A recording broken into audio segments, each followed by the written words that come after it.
Irmãos, peço que para ganharmos tempo, abra aí a sua Bíblia no segundo livro das Crônicas, capítulo 7, a partir do verso 11. Segundo livro das Crônicas, capítulo 7, do verso 11 ao 16. Se você é novo convertido, ainda não tem aquela intimidade com a Bíblia, ele deu aquela mãozinha: Gênesis, Êxodo, Levítico, Número, Deuteronômio, Josué, Juízes, Ruth, primeiro e segundo Samuel, primeiro e segundo livro dos Reis, primeiro e segundo livro das Crônicas. Segundo livro das Crônicas, capítulo 7, a partir do verso 11, vamos ler até o 16.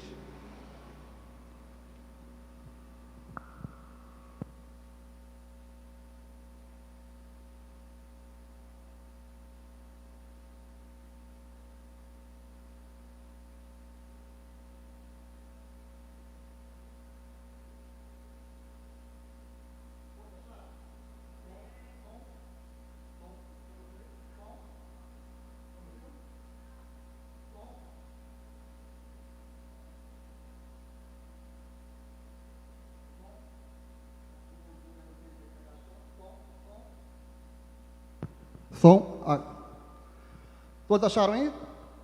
Diz assim, segundo livro das Crônicas, no capítulo 7, a partir do verso 11: Assim acabou Salomão a casa do Senhor e a casa do rei.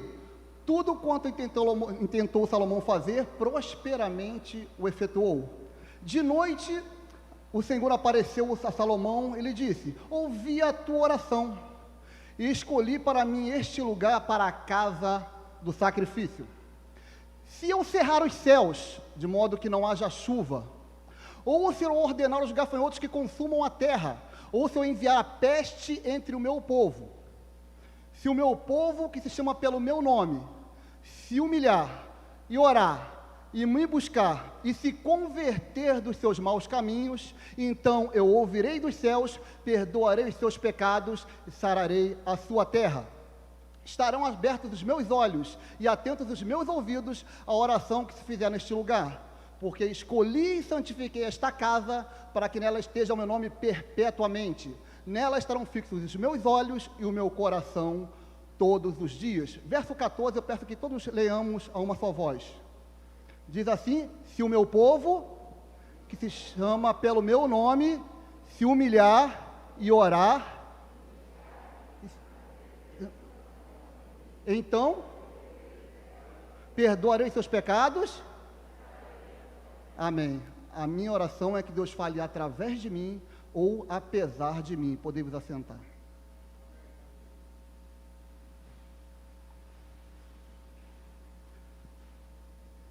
Irmãos, o contexto aqui é quando Salomão consagra o suntuoso templo que ele erigiu a Deus. É a consagração do templo. Diz o relato bíblico que Salomão consagra o templo a Deus, e Deus faz a sua glória parecer notória, encher a casa, e a sua glória é transparente. Todos veem que Deus está naquele lugar. A glória de Deus transborda naquele lugar, é patente, é gritante, é visível, é eloquente a presença de Deus naquele lugar. E Salomão, antes de Deus encher a glória do templo, encher o templo com a glória, com a sua glória, ele se coloca em diversas situações. Ele apresenta a Deus de situações as mais diversas, situações em que o povo se coloca cativo diante do inimigo, situações de guerra, de peste, de praga, de fome, de pestilência, situações de acometimento da agricultura. Você pode observar isso no capítulo anterior, capítulo 6 de 2 Crônicas, a partir do verso 22, Salomão diz assim ao Senhor: Senhor, quando alguém pecar contra o seu próximo, e foi-lhe exigido que ele jure, e ele vier a jurar diante de ti neste altar, ouve tu dos céus. Verso 24, quando o teu povo Israel, por haver pecado contra ti, for ferido diante do inimigo, e ele se converter, e confessar o teu nome, e orar e suplicar a ti, diante de ti nesta casa, ouve tu dos céus. Verso 26, quando se cerrarem os céus e não houver chuva, por ter o teu povo pecado contra ti, e ele venha orar, e confessar o teu nome, e se converter dos seus pecados, havendo tu afligido, ouve tu dos céus. Verso 28, quando houver fome na terra, Deus, quando houver fome na terra ou peste, quando houver crestamento ou ferrugem é acometimento da plantação, da lavoura, é doença, praga na lavoura, quando houver gafanhotos, larvas, quando o inimigo cercar o teu povo, em quaisquer das suas cidades, dentro, perto ou longe, quando o seu inimigo estiver cercado nas suas cidades, quando toda oração e súplica que qualquer homem ou de todo o teu povo Israel levantar nesta casa, conhecendo cada um a sua chaga e a sua doença, levantando as mãos, Senhor, para o rumo desta casa, ouve tu dos céus. Verso 36 ele fala, quando pecarem contra ti, pois não há homem que não peque, e tu te indignares contra eles,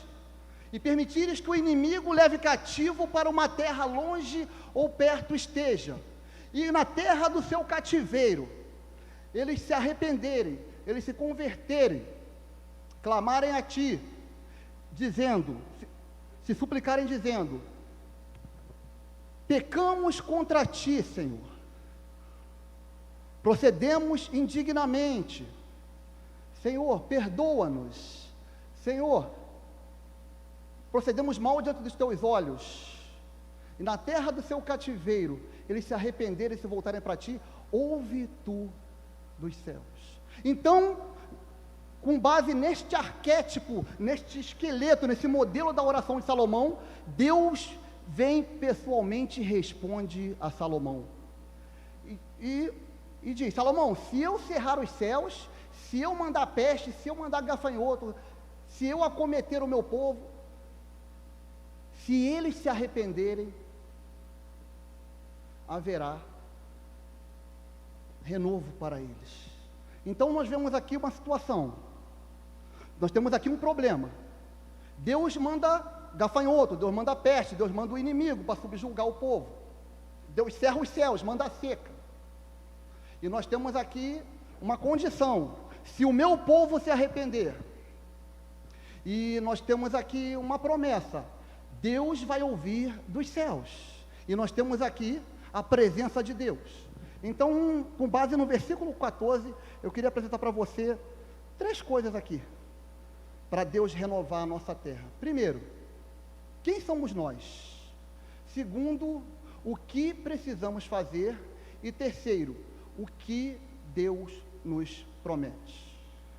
Observe que o renovo aqui que Deus iria mandar, a promessa de Deus aqui, é em meio à peste, em meio à pestilência, em meio à praga da sua lavoura, em meio aos inimigos que se levantando contra Israel. Então a situação aqui é uma situação decadente.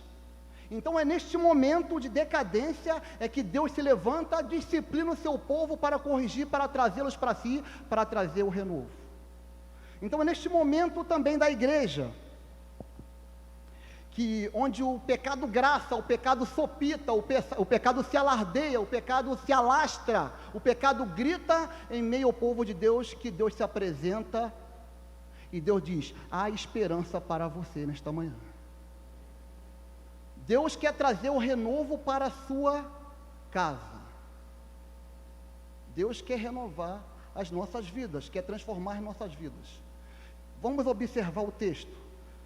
E se o meu povo, primeira coisa, quem somos nós? Nós somos povo de Deus. Nós somos povo de Deus não porque nós sejamos melhores que os outros, não porque nós tenhamos alguma qualidade, algo que grite aos olhos de Deus, alguma qualidade superlativa. Não, nada disso. Eu sou povo de Deus não é porque eu sou o Anderson, eu sou povo de Deus apesar de eu ser o Anderson. Você é povo de Deus, apesar de ser o diácono Márcio, apesar de ser o diácono Wellington, apesar de ser a Jaqueline, apesar de ser o pastor Jorge, nós somos povo de Deus. Nós somos povo de Deus não por nós, mas apesar de nós. Alguém deve estar pensando, poxa, mas tem que falar assim? Pô, tem que citar meu nome assim? Poxa. Não, eu falo assim, citando alguns nomes, porque eu sei que a pessoa vai ter sabedoria e compreensão, maturidade para entender o que eu estou falando. Aí alguém, agora eu queria outro problema, né? Alguém vai falar assim, mas se for assim, por que tu não citou meu nome também? Vamos deixar assim, né? Então, é neste momento que o povo de Deus, apesar da sua sonolência, da sua dormência, da sua complacência com o pecado, que Deus se apresenta, Deus corrige o seu povo, mas dá oportunidade de crescimento e renovo. Nós somos povo de Deus, apesar de sermos nós. Nós somos povo de Deus, nós somos a menina dos olhos de Deus, nós somos povo escolhido, nação santa, povo adquirido, sacerdote de Deus, nós somos o rebanho de Deus, nós somos filhos de Deus, nós somos co-herdeiros com Cristo. E mais, nós somos o povo, e se o meu povo que se chama pelo meu nome. Se chamar pelo nome de Deus, significa que Deus é a nossa identidade. Significa que quando o povo olha lá fora, ele vê, mas isso aí não é filho de Deus? Isso é filho de Deus, né? Isso é crente. O povo está aí olhando o nosso procedimento. Se nós acertamos, também ele é crente, né? Por isso que ele não fez tal coisa, muito bom, é isso mesmo. Agora, quando o povo de Deus comete um erro, mas ele não é crente, por quê? Porque o mundo espera de nós atitudes, gestos e ações diferentes dele próprio. Nós somos diferentes do mundo, então nossas ações são diferentes das ações do mundo.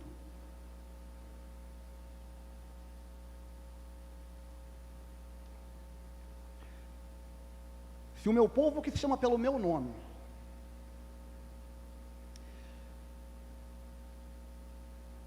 como está a saúde da igreja hoje? Faça um retrospecto na sua vida pessoal, sua vida familiar, sua vida de modo geral, e analise, você está bem espiritualmente mesmo? Você não comete nenhum pecado?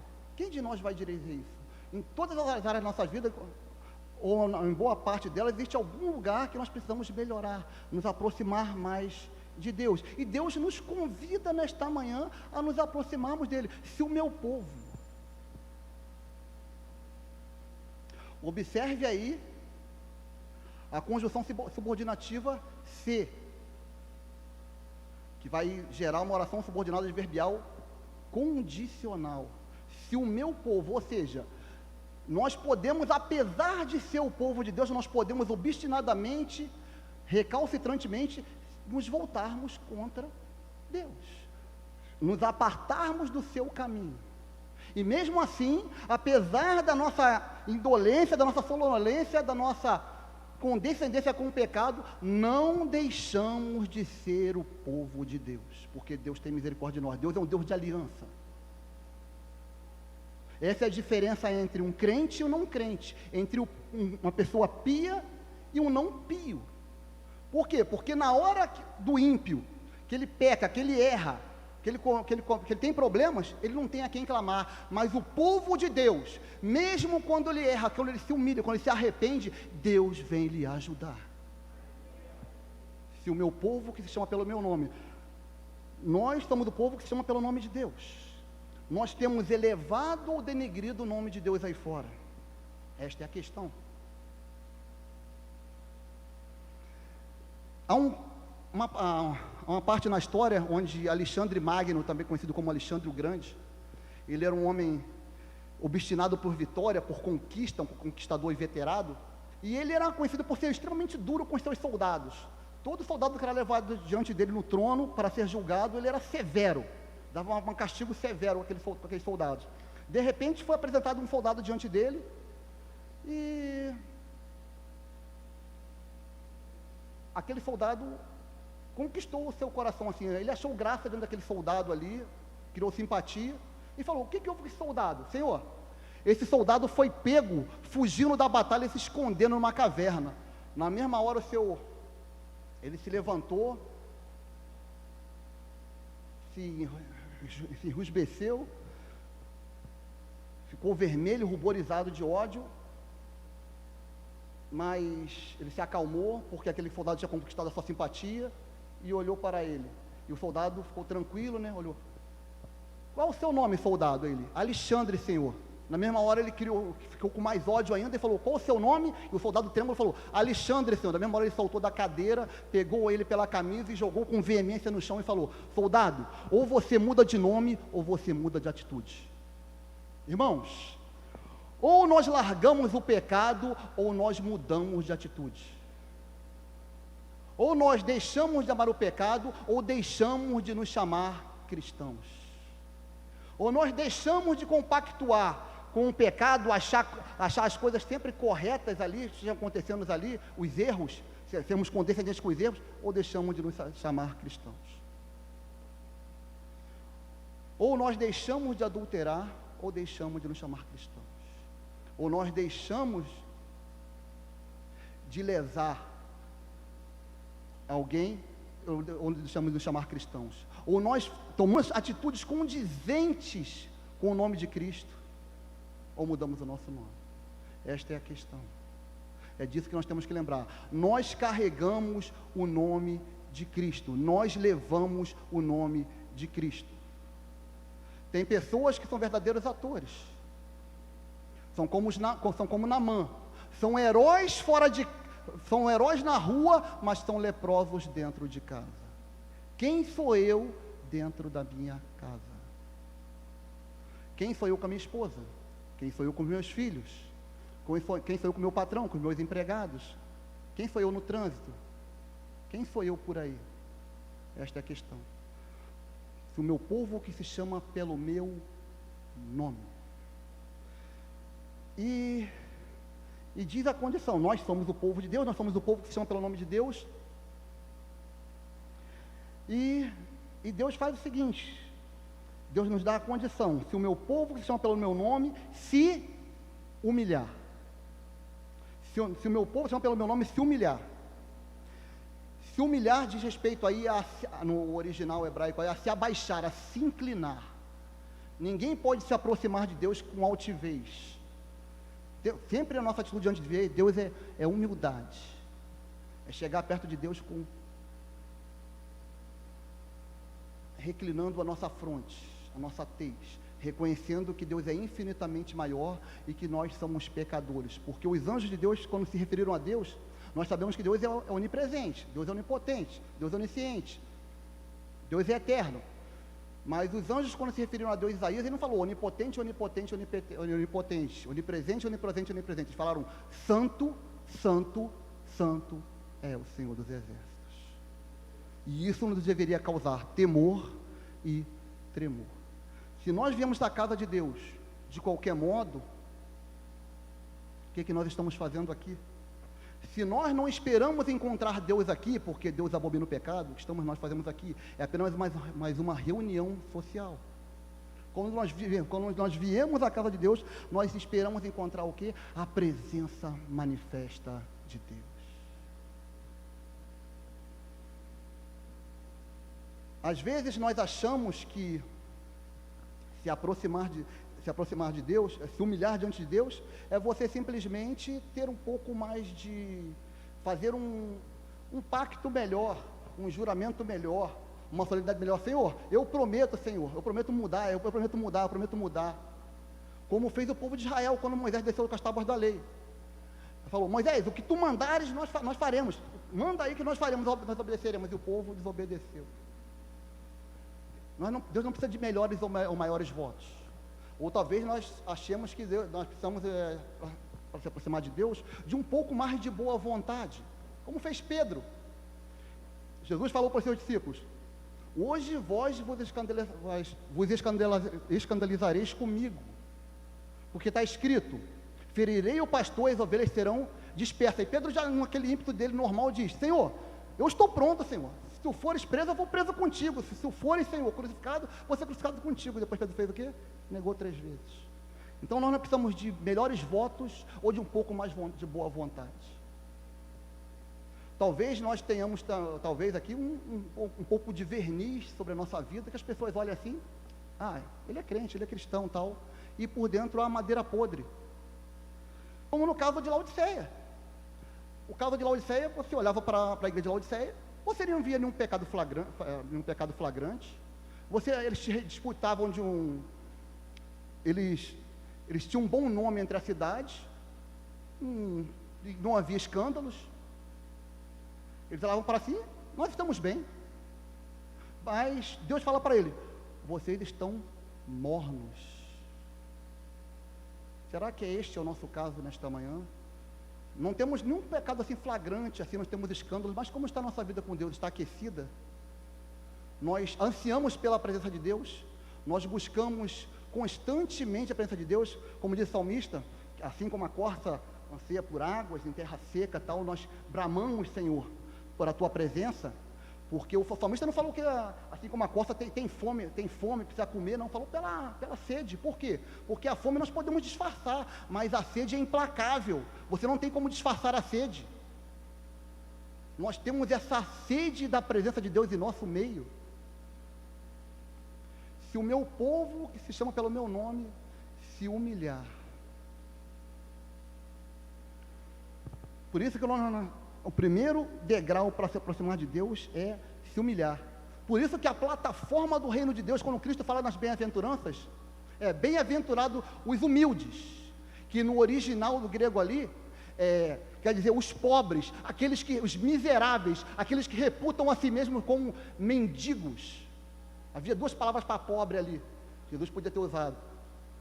A palavra que ele usou ali foi pitocós, que é o quê? É alguém que não apenas é pobre e pode se manter, mas apesar de não ter luxo. Não, é alguém que não tem nada, alguém que precisa mendigar porque não tem nem o que comer. É assim que nós devemos nos apresentar diante de Deus. Eu não sou nada, eu não sou ninguém. Eu dependo totalmente da sua graça. Sem Ti eu permaneço pecando, sem Ti a minha vontade é pecar. Sem Ti eu vou falhar. Senhor, eu não posso me estribar na minha sabedoria, eu não posso me estribar na minha força. Senhor, eu sou totalmente dependente de Ti. É por isso que Cristo abre o portal das bem-aventuranças, com bem-aventurado os humildes, bem-aventurados os pobres, aqueles que reputam assim como mendigos, totalmente carentes da graça de Deus. E diz mais, se o meu povo que se chama pelo meu nome se humilhar e orar,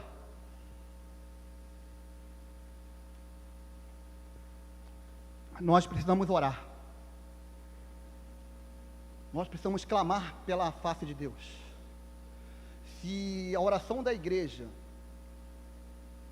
quando era presencial, porque agora nós estamos sem, mas quando voltar, se a oração da igreja estiver no CTI, é porque o povo não tem sede de Deus. O povo não se importa com a presença de Deus. Porque o povo que tem sede e fome de justiça, o povo que tem fome da presença de Deus, ele quer orar, ele quer buscar a presença do Senhor, ele quer falar com o seu Pai constantemente. Nenhum avivamento na história da igreja existiu sem que antes fosse precedido por oração. Nenhum. Nem nas páginas da Bíblia, nem nos portais da história. Todos avivamentos que vieram sobre o povo de Deus, tanto nas páginas das Escrituras quanto na história, vieram precedidos de oração. Como Jacó, que perseverou em lutar com Deus e não desistiu até que fosse abençoado. E Deus fala, qual é o seu nome? Meu nome é Jacó, agora o seu nome vai ser Israel, príncipe de Deus, e mudou a sorte de Jacó.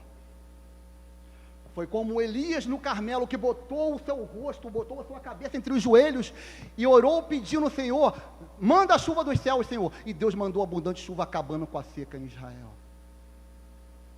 Foi quando Neemias, quando viu a cidade de Deus devastada, há 142 anos, e ele com lamento, com tristeza, com pesar em seu coração, clamou a Deus, e em um tempo recorde de 52 dias, a cidade foi reerguida.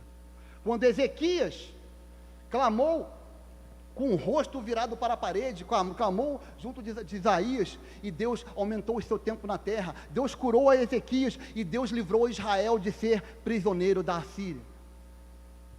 Foi quando os discípulos de Cristo, unidos no Pentecostes, 10 dias de forma unânime, oraram perseverantemente, até que do alto fossem revestidos de poder e viesse o Pentecoste sobre eles.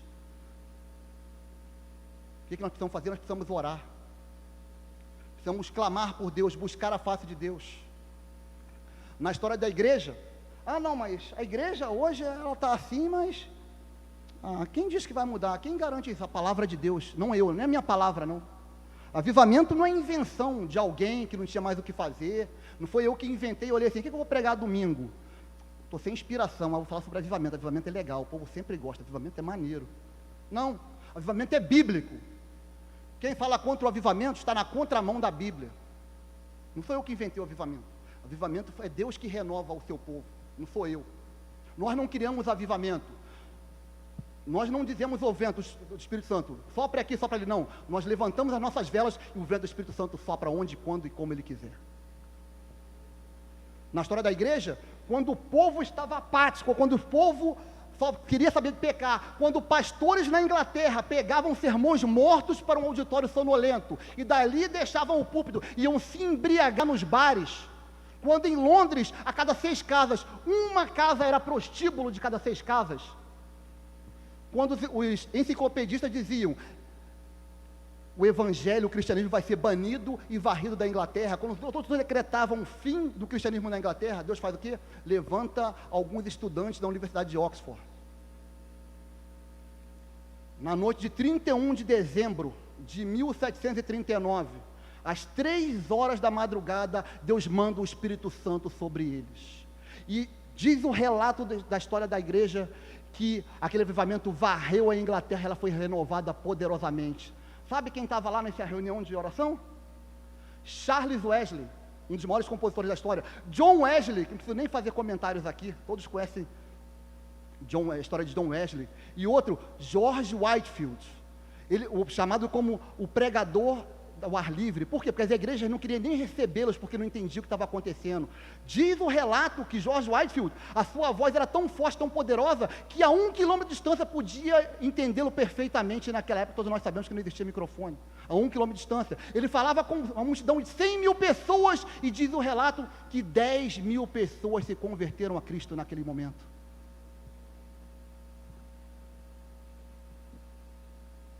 Foi quando, na Coreia do Sul, hoje a Coreia do Sul é uma potência evangelística, mas, tempos atrás, a perseguição era ferrenha, era feroz, era atroz, contra a igreja na Coreia do Sul.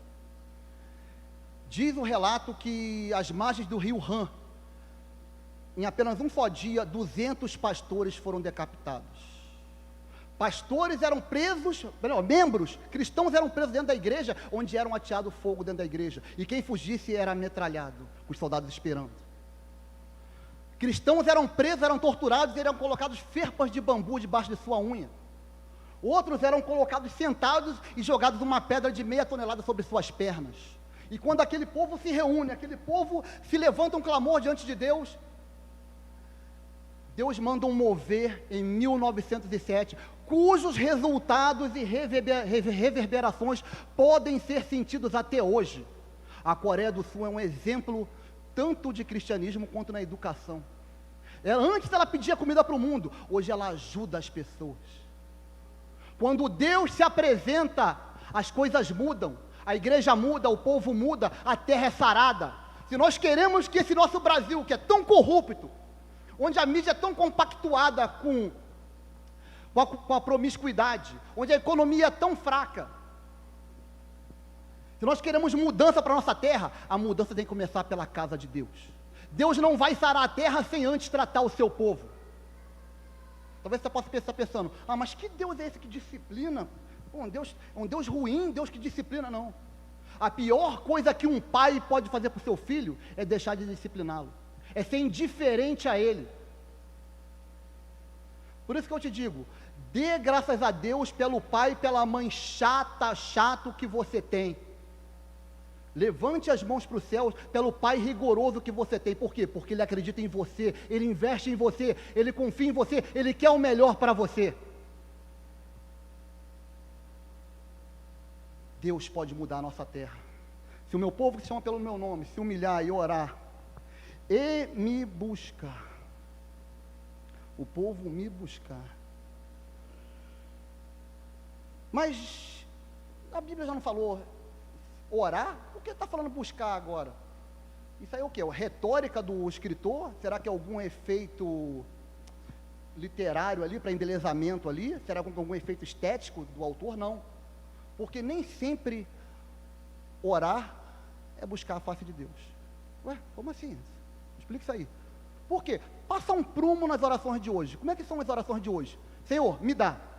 Senhor, eu quero. Senhor, me dá isso, me dá aquilo. As pessoas buscam a Deus, vêm à casa de Deus por vários motivos. Para sarar, para a cura de uma doença, por a busca de um emprego, por a busca para curar a sua cutícula que está machucada, qualquer coisa. Não que isso não seja legítimo, sim, isso é legítimo, é válido, é bíblico e é ordenança de Deus, mas não pode ser apenas isso. Nós temos que buscar a Deus, não porque nós somos necessitados, mas porque sem Deus nós não podemos viver. Porque nós ansiamos pela presença de Deus, nós buscamos fervorosamente a presença de Deus, sem ela nós não podemos viver. Aprenda uma coisa, existe uma grande diferença entre a onipresença de Deus e a presença manifesta de Deus. Deus, Ele está nos céus, Deus está aqui, Deus está nesse banco, naquele outro banco, no outro banco, Deus preenche todo o templo. Deus está no inferno, muito embora não esteja inaugurado, não. Como assim? Deus está no coração do ímpio? Não, aí tu falou heresia. Deus está no coração do ímpio? Não.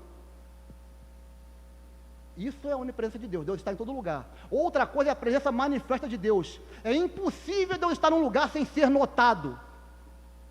Quando eu falo que Deus está no coração do ímpio, é porque Deus é onipresente, mas Deus não pode ser notado em seu coração, porque o ímpio não ouve a voz de Deus. No inferno ninguém vai ouvir a voz de Deus. E na igreja? Às vezes nós falamos tanto, pregamos tanto, Deus está aqui. Aí entra alguém, senta aí, olha para um está com uma cara de estressado, o outro não para de olhar para o relógio, isso aqui não vai acabar não, o outro está todo preocupado, assoberbado com a sua vida. Aí a pessoa olha assim, é propaganda enganosa? É impossível alguém ter encontro com Deus e sair da mesma forma que chegou. É impossível. O maior problema da igreja na atualidade não é a presença do diabo, é a ausência de Deus. Onde Deus está, a sua presença é notória, os corações se alegram, vidas são transformadas, casamentos são refeitos, vidas são convertidas, pessoas são curadas. Não sou eu que prometo isso, é a palavra de Deus. E nós hoje, mas por que Deus, como diz Leonardo Ravenhill no seu famoso livro Por que Tarda o Pleno Avivamento, por que Deus não manda esse avivamento então? Por quê? Diz o relato o quê? Se meu povo, o quê? Se converter dos seus maus caminhos. Existe uma divisão entre Deus e o povo de Deus, que é o quê? O pecado. Nós temos que tirar o pecado de nosso meio. Uma palavra terrível que devia nos alertar é aquela em Josué capítulo 7. Quando o povo, depois de ter uma vitória retumbante sobre a cidade de Jericó, a inexpugnável e poderosa cidade de Jericó, cidade extremamente belicosa, e o povo tem uma retumbante vitória, depois tem uma cachapante derrota pela cidade de Ai. Aí Josué vai orar, aí Deus fala o quê? Josué, não é hora de orar não, levanta, eu não serei convosco enquanto não tirar o pecado do meio de vós. Nós temos que tirar o pecado do meio de nós. O que nós temos guardado do mundo, que nós guardamos assim como fosse um tesouro precioso, como fez Acã, guardando o espólio de guerra que Deus mandou não pegar. Que área da nossa vida que Deus tem a aplanar, que Deus tem que consertar? Que caminho tortuoso Deus tem que consertar em nossas vidas? Talvez nós estejamos mornos como os crentes de Éfeso, ou talvez mortos como os crentes de Sardes, ou talvez compactuados com a iniquidade como os crentes de Tiatira, ou quem sabe compactuados com o espírito de ganância com os crentes de Pérgamo, ou quem sabe nós perdemos o primeiro amor como os crentes de Éfeso. Que caminho nós temos que aplanar em nossas vidas? Que caminho tortuoso nós temos que endireitar nossas vidas para que a presença de Deus seja manifesta em nossas vidas? Vamos fazer um checklist? Será que nós mentimos em nosso relacionamento? Será que nós navegamos em águas turvas da internet, da pornografia? Será que nós mentimos no imposto de renda? Será que nós levamos alguma caneta da nossa empresa, alguma borracha, algum clips? Será que nós achamos tão normal o adultério em nosso meio hoje? Não, a pessoa tem que ser feliz, o importante é a pessoa ser feliz. Curioso, né? Engraçado. Primeiro ponto, ninguém casa, eu já falei isso aqui uma vez, vou repetir, ninguém casa porque ama, a pessoa casa para aprender a amar. Depois que a pessoa se une, é que a pessoa aprende a amar. Outro ponto, você não casa para ser feliz, você casa para fazer o seu cônjuge feliz. Jaqueline até me chama a atenção às vezes, porque eu sempre bato contra o adultério, contra o divórcio e tal, mas Jaqueline fala, mas nem todo mundo comete divórcio, tem pecado, isso é verdade. Eu vou deixar um parênteses aqui. Às vezes as pessoas olham com um olhar estranho para a pessoa que chega na igreja aqui, ou é membro da igreja há muito tempo. A pessoa divorciada não presta. Você conhece a história daquela pessoa? Você conhece aquela pessoa? Eu te pergunto, para que existe o pastor da igreja? É para justamente essa pessoa vir até ele conversar, para que o pastor analise o seu caso e ver, não, realmente, Deus odeia o divórcio, mas esse caso aqui não tem jeito, esse caso aqui, você não pode continuar apanhando em casa, não, realmente a pessoa te largou, está com outra, não tem jeito. Às vezes a pessoa lutou, eu conheço o caso, por exemplo, de pessoa que foi largado pela esposa, porque a esposa não conseguia ter filho, e ele tentou veementemente, a culpa dessa pessoa. Então, o pastor está aí para analisar caso por caso, não cabe a nós simplesmente apontar, não. Você está com dúvida? Pergunta àquela pessoa, mas para ajudar, em que eu posso te ajudar e orar por essa pessoa? Aí eu vejo uns casos assim engraçados, de cláusula de exceção, a pessoa falando assim, não, mas o que Deus uniu não separe o homem. Aí a pessoa assim, malandramente, né, eu não posso entender uma exegese dessa, de outro jeito, mas e se Deus não uniu?